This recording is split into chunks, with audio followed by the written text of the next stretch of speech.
A traditional approach to creating assemblies involves creating components separately and then inserting them into an assembly. However, SolidWorks also allows you to create or edit a part in the context of an assembly. This is referred to as in-context editing. In-context editing allows you to model a part while still in the assembly view for convenience.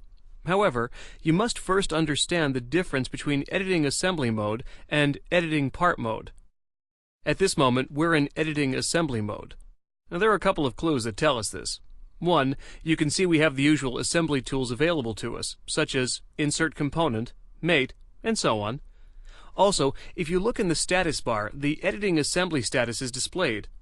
Any feature or sketch I create at this point will be added to this main assembly. Let me go ahead and demonstrate.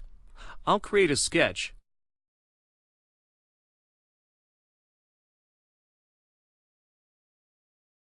And notice that the sketch was added as a child of the assembly, just as expected.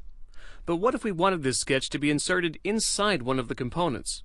Well, in order to do this, we would have to be in Edit Part mode and not be editing the assembly. To switch to Edit Part mode, I can click on a component and select Edit Part from the menu. Or I can use the Edit Component icon found on the assembly toolbar. Notice that this icon is grayed out if no component is pre-selected. I'll make sure the correct component is selected and then click Edit Component. Now immediately you'll see a difference.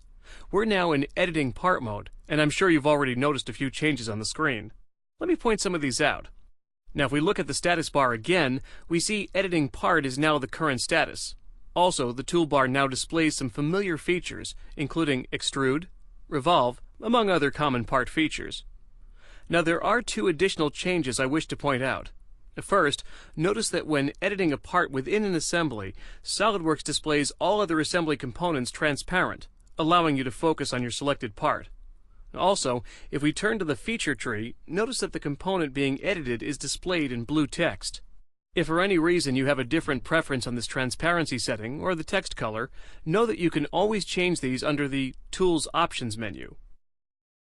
Now at this point, any feature or sketch I create will be added to the active part file of the overall assembly. Now let me create a new sketch.